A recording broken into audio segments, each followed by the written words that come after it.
বন্ধুরা, কল্পনা করুন একটি স্থাপত্যের যার নির্মাণ করতে সময় লেগেছিল প্রায় 2000 বছর, যার জন্য প্রায় 5 লক্ষ মানুষকে প্রাণ দিতে হয়েছিল এবং বহু শক্তিশালী সাম্রাজ্য এর পেছনে খরচ করতে গিয়ে একবারে নিঃস্ব হয়ে গিয়েছিল। নদী, পুকুর, মরুভূমি আর পাহাড় পেরিয়ে এটি সমুদ্র পর্যন্ত ছিল বিস্তৃত। এটি কেবল পৃথিবীর সবচেয়ে বড় মানবসৃষ্ট কাঠামোই নয়, বরং বিশ্বের সপ্তম আশ্চর্যের মধ্যে একটি। হ্যাঁ, আমরা কথা বলছি চীনের সেই বিস্ময়কর নির্মাণ the great wall of China সম্পর্কে।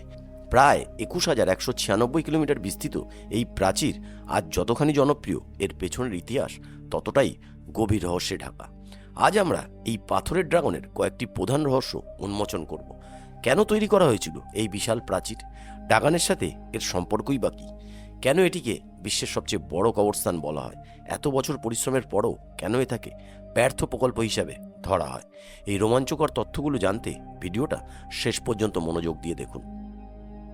The great wall of China পৃথিবীর দীর্ঘতম প্রাচীর হলেও এটি কিন্তু কোনো সোজা একটা দেওয়াল নয়। এটি আসলে বহু খণ্ড ও সমান্তরাল অংশ মিলিয়ে তৈরি হয়েছে। এসব অংশকে একত্রে যদি ধরা হয় তাহলে এর মোট দৈর্ঘ্য দাঁড়ায় 21,196 কিলোমিটার। এর বিশালত্ব বোঝাতে আপনাকে একটি তথ্য দিই।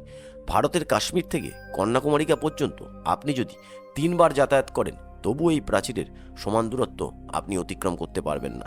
এই প্রাচীর এক প্রান্ত থেকে অন্য প্রান্ত হেঁটে যেতে 1985 সালে ইয়া হুইংডাং এবং তার 2 সঙ্গীর সময় লেগেছিল 510 দিন, অর্থাৎ 17 মাস। প্রাচীরটি চীনের উত্তরে বরফে ঢাকা মরুভূমি থেকে ইয়েলো লিভার পর্যন্ত বিস্তৃত। প্রকৃতির দুর্বংশ এলাকা, উঁচু পাহাড়, খাড়া পাথুরে এলাকা, শুষ্ক মরুভূমি, নদী, পুকুর, সমুদ্র সবকিছুর মাঝ দিয়ে এটি ঢেউয়ের মতো বেঁকে গিয়েছে। এই অদ্ভুত বক্রতা আর বিশাল বিস্তৃতির কারণেই চীনারা এই প্রাচীরকে স্টোন ড্রাগন বা পাথরের ড্রাগন নামে ডাকে। তারা বিশ্বাস করে এই ড্রাগনই বিদেশি আক্রমণকারীদের থেকে তাদেরকে রক্ষা করত। আশ্চর্যজনকভাবে চীনা লোককথায় এর নির্মাণ নিয়ে একটি ড্রাগনের গল্প প্রচলিত আছে। বহু লোক মনে করেন হাজার হাজার বছর আগে একটি ড্রাগন আকাশ দিয়ে উড়ে যেতে যে পথ তৈরি করেছিল, সেই পথ অনুসরণ করেই শ্রমিকরা এই প্রাচীরটি তৈরি করেছিল। চীনা সংস্কৃতিতে ড্রাগন হলো শক্তি, উৎসাহ, জাদু, প্রজ্ঞা এবং সুরক্ষার প্রতীক। তাই গ্রেট ওয়ালকে তাদের চোখে তেমনই এক মহাশক্তিশালী রক্ষা কবচ হিসাবে দেখা হয়। এবার আসা যাক ইতিহাসের পাতায়। আজ থেকে প্রায় 2000 বছর আগে চীনের সানজি প্রদেশের মানুষেরা প্রথম কৃষিকাজ শুরু করে।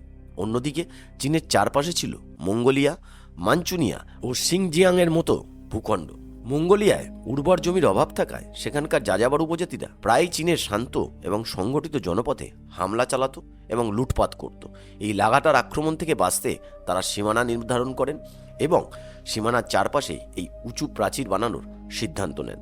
223 খ্রিস্টপূর্বাব্দে চীনের প্রথম সম্রাট king Singh Huang the great ওয়ালের নির্মাণ শুরু করেন। তবে এত দীর্ঘ প্রাচীর তৈরি করা কোনো এক সাম্রাজ্যের পক্ষে কিন্তু সম্ভব ছিল না। ফলে তার পরবর্তী বহু রাজবংশ এই নির্মাণ কাজে কিন্তু যোগদান করে এবং পুরো প্রাচীরটি তৈরি হয়ে শেষ হতে দীর্ঘ 2000 বছর সময় লেগে যায়।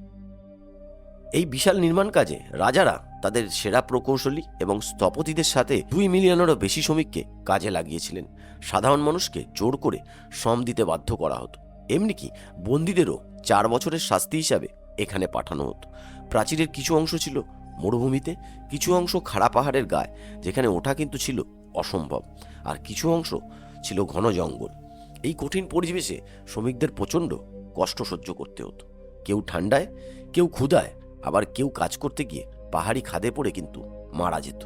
কাজ এত দ্রুত চলত যে মৃতদেহগুলোকে গ্রামে নিয়ে যাওয়ার পর্যন্ত সুযোগ ছিল না।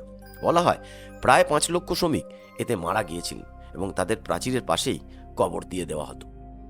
এই কারণেই দ্য গ্রেট ওয়াল অফ চায়নাকে বিশ্বের সবচেয়ে বড় কবরস্থান বা লং গ্রেভিয়ার্ড বলে ডাকা হয়। এছাড়া এই দীর্ঘ নির্মাণ কাজে বহু রাজবংশ দেউলিয়া হয়ে গিয়েছে। তাই অনেক চীনারা আজও এই প্রাচীরকে অভিশাপ বলেই মনে করে। প্রাচীরের ভিত্তি তৈরি করা হয়েছিল গ্রানাইট পাথর দিয়ে, আর ওপরের স্তরে ব্যবহৃত হতো মাটির তৈরি বিশাল ইট। ইটগুলোকে জোড়া দিতে ব্যবহৃত হতো চুন, চালের পেস্টের একটি মিশ্রণ যা অত্যন্ত শক্তমন্দ তৈরি করত। সব মিলিয়ে প্রায় 500 বিলিয়ন ইট ব্যবহার করা হয়েছিল। প্রাচীরের গড় উচ্চতা ছিল 23 ফুট আর প্রস্থ 21 ফুট। এত চওড়া করার উদ্দেশ্য ছিল যেন একসঙ্গে 10 জন পদাতিক সৈনিক এবং 5 জন ঘোড়া সওয়ার দ্রুত দৌড়াতে পারে। দুপাশে রেলিং ছিল সৈন্যদের সুরক্ষা দেওয়ার জন্য। প্রাচীর জুড়ে ছিল অসংখ্য ছিদ্র, যেখান থেকে কামান ছোড়া হতো এবং তীর নিক্ষেপ করা হতো। প্রতি 100 মিটারে ছিল একটি করে ওয়াচ টাওয়ার, যেখানে প্রহরীরা পাহারা দিত। দিনের বেলায় সংকেত দেওয়া হতো পতাকা আর ঘণ্টা দিয়ে, আর রাতে আগুন জ্বালিয়ে।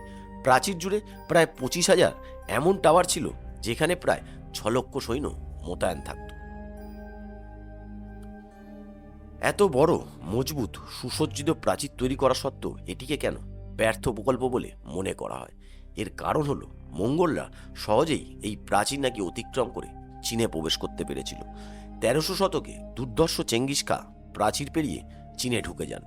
1550 সালে মঙ্গোলরা আবার চীনের প্রাচীর ভেঙে ভিতরে ঢুকে আসে। সবচেয়ে গুরুত্বপূর্ণ ঘটনাটি ঘটে 1644 সালে, যখন মাঞ্চু সৈন্যরা প্রাচীর পেরিয়ে চীনে ঢুকে মিং সাম্রাজ্যকে পরাজিত করে এবং কিং রাজবংশ প্রতিষ্ঠা করে। অর্থাৎ এই প্রাচীর তার মূল লক্ষ্য, বিদেশি আক্রমণ সম্পূর্ণরূপে প্রতিহত করার লক্ষ্যে বহুবার ব্যর্থ হয়েছে। বন্ধুরা, এই ছিল দ্য গ্রেট ওয়াল অফ চায়নার পিছনে কিছু অজানা রহস্য আর চমকপ্রদ ইতিহাস। প্রায় 5 লক্ষ শ্রমিকের জীবন, 2000 বছরের পরিশ্রম এবং সেই কিংবদন্তি পাথরের ড্রাগন, এই সব কিছুর সমন্বয়ে গড়ে ওঠা স্থাপত্য আজও মানবজাতির চেষ্টা ও ত্যাগের এক বিশাল নিদর্শন। এটি হয়তো সামরিকভাবে সর্বদা সফল ছিল না, কিন্তু ইতিহাস ঐতিহ্যের দিক থেকে এটি বিশ্বের সবচেয়ে বড় সফল গল্পগুলির মধ্যে অন্যতম। আপনি কি মনে করেন, গ্রেট ওয়াল কি ব্যর্থ প্রকল্প ছিল, নাকি মানব ইতিহাসের সবচেয়ে বড় স্থাপত্যের বিজয়? কমেন্ট করে জানান গ্রেট ওয়ালের কোন তথ্যটি আপনাকে সবচেয়ে বেশি মুগ্ধ করেছে। ভিডিওটি ভালো লাগলে একটা লাইক দিয়ে দেবেন। এরকম আরও রোমাঞ্চকর তথ্য জানতে আমাদের চ্যানেলটাকে সাবস্ক্রাইব করে নিয়ে আমাদের পাশে থাকুন। দেখা হবে পরের এপিসোডে ইতিহাসের নতুন কোনো রহস্য নিয়ে। ততক্ষণে ভালো থাকুন আর বিশ্বকে জানুন। ধন্যবাদ।